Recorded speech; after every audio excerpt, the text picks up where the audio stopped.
अपना फ़ायदा, निजी फ़ायदा देख के वो कुछ भी निर्णय ले लेते हैं। तो मुझे बहुत ज़्यादा उनसे कोई उम्मीद नहीं है और मोदी सरकार से भी बहुत ज़्यादा कोई हमें उम्मीद नहीं है। मेयो में कोई क्या बच्चा पढ़ सकता है, उसकी फ़ीस कितनी है? अगर MBBS करना चाहे, अभी BSc नर्सिंग की फ़ीस इतनी हो गई, लगभग 2.5 लाख रुपए फ़ीस हो गई है। कौन गरीब बच्चा पढ़ पाएगा, आप बता दीजिए हमको। क्योंकि वहाँ पे बेनी प्रसाद वर्मा जी बहुत बड़े नेता थे, महान समाजवादी नेता थे, वो रहे हैं। उनके बेटे पूर्व मंत्री आदरणीय राकेश वर्मा जी का कार्य क्षेत्र रहा है। हमारे पार्टी के सीनियर लीडर हैं फरीद महफूज किदवाई, उनका क्षेत्र रहा है। तो हमारी जनता ने तो वो दौर देखा है कि उन्होंने अगर कहा तो तुरंत रोडें बन जाती थी, पुल पुलिया नाली की कोई समस्या नहीं रहती थी। लोकसभा चुनाव के बाद परिणाम सामने आया, देश में एनडीए की सरकार एक बार फिर से बनी। उसके बाद से अगर बात कही जाए तो कल बजट पेश हुआ है, यानी कि मोदी सरकार का 3.0 का बजट कल वित्त मंत्री निर्मला सीतारमण जी ने पेश किया है। बजट में काफ़ी ज़्यादा चीज़ों का अगर मूल्य की बात कही जाए तो उसकी मूल्य दर जो है वो कम भी की गई है। बहुत सारी ऐसी चीज़ें हैं जिसका मूल्य दर बढ़ाया भी गया है। विपक्ष इस पर खास करके वार भी कर रहा है।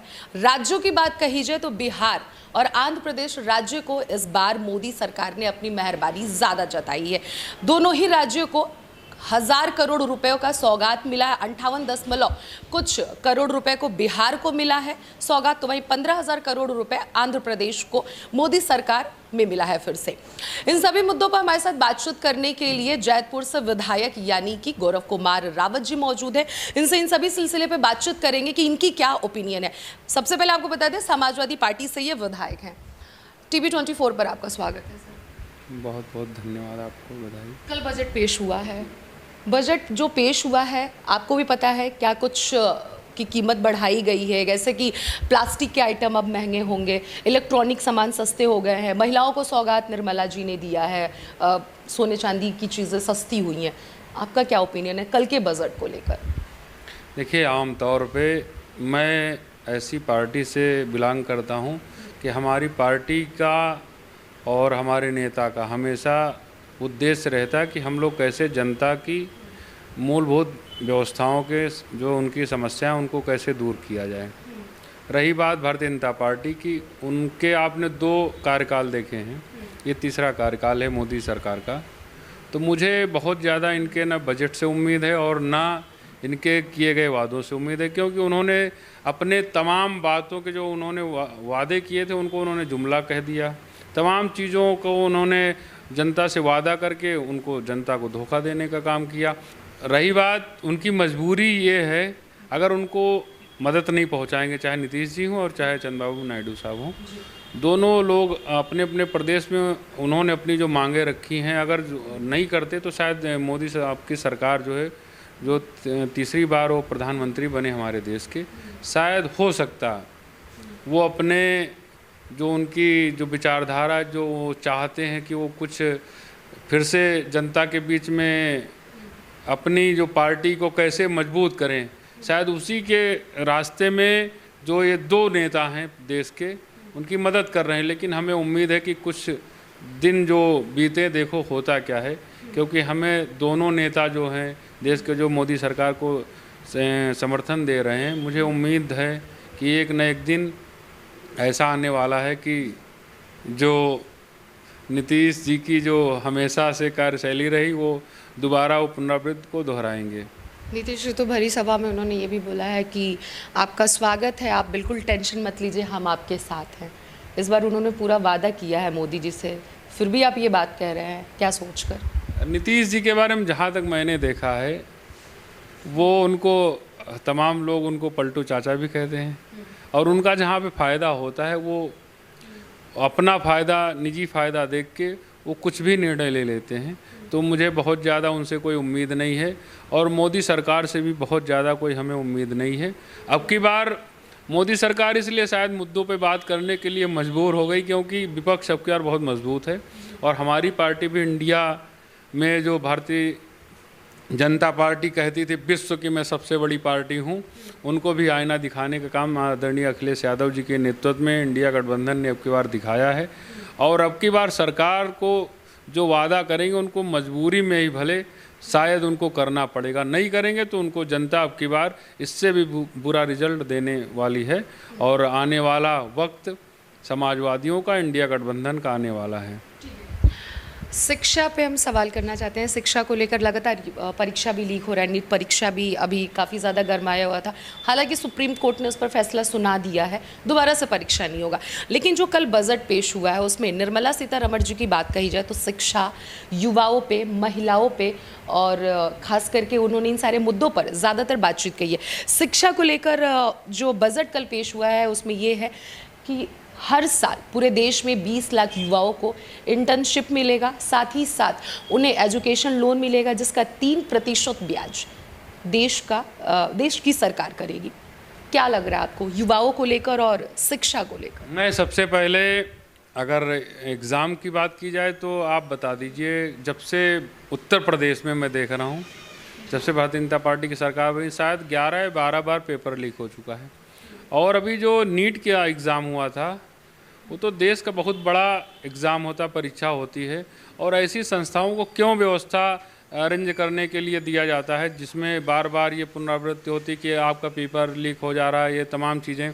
और अभी आपने जो लोन की बात करी, एजुकेशन लोन की, तो मैं तो जहाँ तक मुझे जानकारी है कि बिना गारंटी के कोई भी बैंक लोन नहीं देती है। ज़रूरत हमें उन जो छात्र होते हैं, छात्र छात्राएँ होती हैं जिनके माता पिता किसी रोज़गार में नहीं होते, जिनके पास कोई आयकर भरने का, जो आयकर भरा जाता है वो आयकर रिटर्न जो भरते वो नहीं होते हैं, जिनके पिता या माता जी के पास कोई ऐसा व्यवसाय नहीं होता जो गारंटी लगा सके। तो मुझे नहीं लगता कि किसी ऐसे बच्चे को एजुकेशन लोन मिलता होगा जिसके पास कोई गारंटी हो ना हो और जिसके पिताजी कोई जॉब में ना हो। तो एजुकेशन लोन, उसके बाद रही बात अगर भारतीय जनता पार्टी की जब से सरकार आई है तो मैं देख रहा हूँ, पहले SC/ST स्टूडेंट के लिए 0 फीस पे एडमिशन की व्यवस्था थी, पूर्ववर्ती सरकारों में थी, लेकिन अब की बार उन्होंने तमाम ये, मैं तो इस सरकार पर आरोप लगाता हूँ, अगर उनकी वास्तव मंशा है कि छात्रों को पढ़ाने के लिए, उनका बेहतर भविष्य के लिए, अगर वो वास्तव में वो चाहते हैं कि उनका भविष्य अच्छा हो, तो उन्होंने ऐसी गाइडलाइन क्यों चेंज कर दी कि अगर कोई, जब SC स्टूडेंट 60% नंबर होगा तब वो छात्रवृत्ति फार्म भरने का आवेदक होगा या एलिजिबल होगा। अगर आपको वास्तव में किसी छात्र को छात्रवृत्ति देनी तो आपने ये क्यों पहले लागू कर दिया कि आप पहले ट्यूशन फीस जमा करिए, उसके बाद आप किसी भी चाहे इंस्टीट्यूट में हो, कोई भी टेक्निकल एजुकेशन का कोर्स कर रहे होंगे, तब तक आपको छात्रवृत्ति फार्म ही नहीं भर पाएंगे जब तक आपके ट्यूशन फीस नहीं लगेगी, ट्यूशन फीस का रसीद नहीं लगेगी, आपके 60% नंबर नहीं होंगे, तब तक आपको किसी भी व्यावसायिक एजुकेशन में आपको छात्रवृत्ति नहीं मिलेगी। अगर मैं कहता हूं कि हर छात्र टॉपर नहीं होता है भाई, 33% पाने वाला भी छात्र पास आउट माना जाता है, परीक्षा में सफल माना जाता है। तो जब वो सफल है तो उसको आप क्यों नहीं मदद करने के लिए ऐसा कुछ सोचते? आपने नियमों में क्यों ऐसी बाध्यता कर दी कि किसी भी छात्र के अगर 60% नंबर नहीं तो छात्रवृत्ति नहीं पा सकता? मुझे जहाँ तक मैं जानता हूँ, देखता हूँ, तो जहाँ गरीब गांव में रहने वाले तमाम ऐसे छात्र हैं जो वास्तव में उनके अंदर टैलेंट है, लेकिन किन्हीं कारणों से, संसाधनों की कमी की वजह से अच्छे नंबर नहीं ला पाते हैं। अगर मार्कशीट ही, अगर नंबर ही सब कुछ होता तो फिर नौकरी में ये परीक्षा की ज़रूरत क्या पड़ती? एंट्रेंस एग्ज़ाम की ज़रूरत ही ख़त्म हो जाती। सिर्फ मार्कशीट के आधार पे, मेरिट के आधार पे जॉब दे दीजिए। नीट का एग्ज़ाम कराने की ज़रूरत क्या? हज़ारों करोड़ रुपए लगते हैं, क्या ज़रूरत है? फिर आप सिर्फ मार्कशीट के आधार पे आप एक क्राइटेरिया बना दीजिए। तो मुझे नहीं लगता कि सरकार की कोई भी ऐसी मंशा है जिससे गरीबी में रहने वाले छात्रों के उज्जवल भविष्य की वो चिंता करते हों।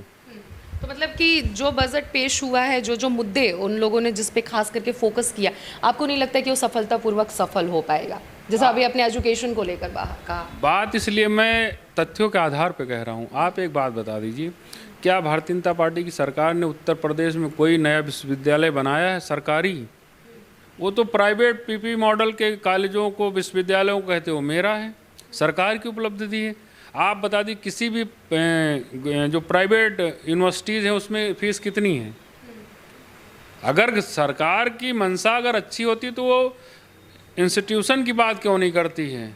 कभी उन्होंने किसी डिग्री कॉलेज, किसी जनपद में कोई विश्वविद्यालय बनाने का काम क्यों नहीं किया? वो तो बताते हैं कि पीपी मॉडल। प्राइवेट कॉलेज में आप चले जाए, मेरे जनपद में तो मैंने अभी मांग करी थी कि हमारे बाराबंकी जनपद में एक मेडिकल कॉलेज दिया जाए, तो उन्होंने बता दिया पीपी मॉडल पे 3 मेडिकल कॉलेज बन रहे हैं। आप बता दीजिए मेयो में कोई क्या बच्चा पढ़ सकता है, उसकी फ़ीस कितनी है? अगर MBBS करना चाहे, अभी BSc नर्सिंग की फ़ीस इतनी हो गई, लगभग 2.5 लाख रुपए फीस हो गई है। कौन गरीब बच्चा पढ़ पाएगा? आप बता दीजिए हमको। तो ये जो वास्तविकता से भारतीय जनता पार्टी का दूर दूर तक का नाता नहीं है। बस वो तथ्यों को छुपा के सिर्फ वो पॉइंटों की, आंकड़ों की राजनीति करते हैं। और उनका क्योंकि प्रेजेंटेशन इतना बेहतर होता कि आम जनमानस कहीं न कहीं भ्रमित हो जाता। लेकिन अब की बार जो 24 का चुनाव हुआ है, उसमें भारतीय जनता पार्टी को भारत की जो महान जनता ने उनको आईना दिखाने का काम किया है। वो जो कहते थे 400 पार, क्योंकि वो भारतीय जनता पार्टी संविधान की दुश्मन थी, तमाम हमारे लोकतंत्र की हत्या कर रही थी, उसकी वजह से अब की बार उनको जो मजबूत जनाधार नहीं मिल पाया। इसलिए उनकी जो मंशा थी कि 400 पार पाएंगे तो भारतीय संविधान को ख़त्म करेंगे या संशोधित करेंगे, उनकी मंशा अब की बार उनकी मंशा पे पानी फिर गया है। और आने वाले वक्त में बहुत ही बेहतर परिवर्तन होगा और इंडिया गठबंधन की आने वाले वक्त में सरकार बनेगी। ठीक है, तो ये तो आपने बता दिया कि उनकी मंशा क्लियर नहीं है।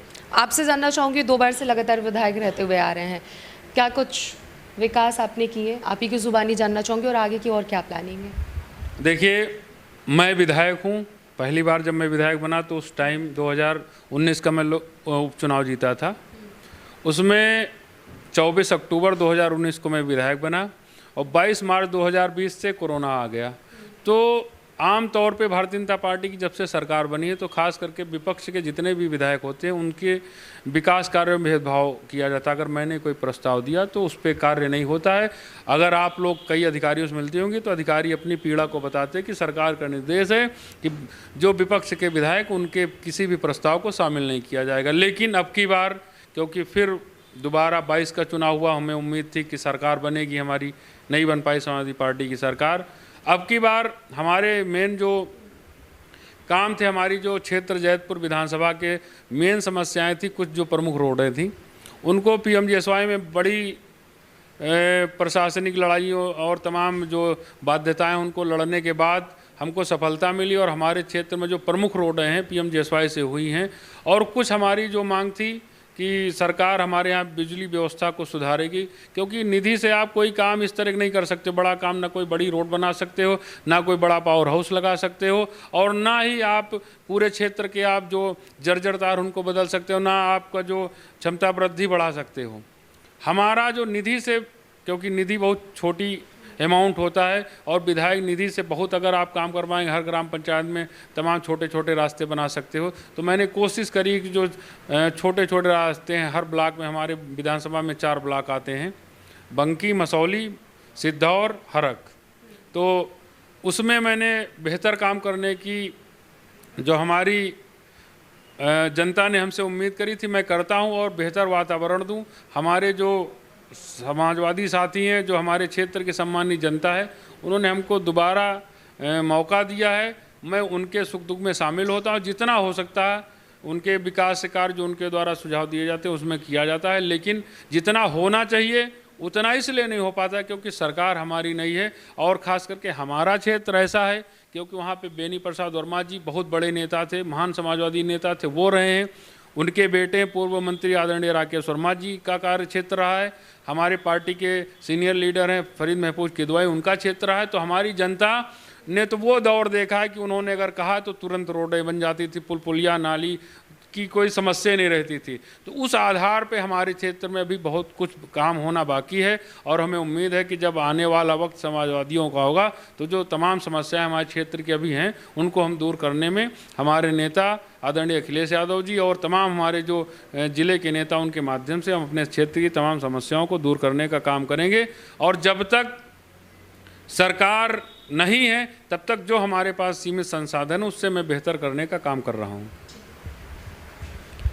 तो ये थे हमारे साथ गौरव कुमार रावत जी, जिन्होंने साफ साफ शब्दों में बताया कि जो ये बजट पेश हुआ है सरकार की मनसा क्लियर नहीं है। इनके हिसाब से इन्हें ऐसा लग रहा है कि सरकार तमाम वादे करती है लेकिन अपने वादों पे खरे नहीं उतरती। और इस बार भी जो एजुकेशन पे खास करके उन्होंने बात बताई कि एजुकेशन को लेकर इन्होंने तमाम अपने पॉइंट्स रखे कि स्कॉलरशिप स्टूडेंट्स को नहीं मिलते, उसमें परसेंटेज के आकलन होने लगते हैं, तो बहुत सारे ऐसे स्टूडेंट्स हैं जो आगे की पढ़ाई नहीं कर पाते हैं। एजुकेशन को लेकर जो भी बजट में चीज़ें फैसिलिटी स्टूडेंट्स के लिए उपलब्ध कराई जा रही हैं वो भी सक्सेस नहीं होने वाला है, इनके हिसाब से ऐसा लग रहा है। साथ ही साथ इन्होंने अपने भी पॉइंट्स रखे क्योंकि लगातार 2 बार से विधायक बनते हुए आ रहे हैं।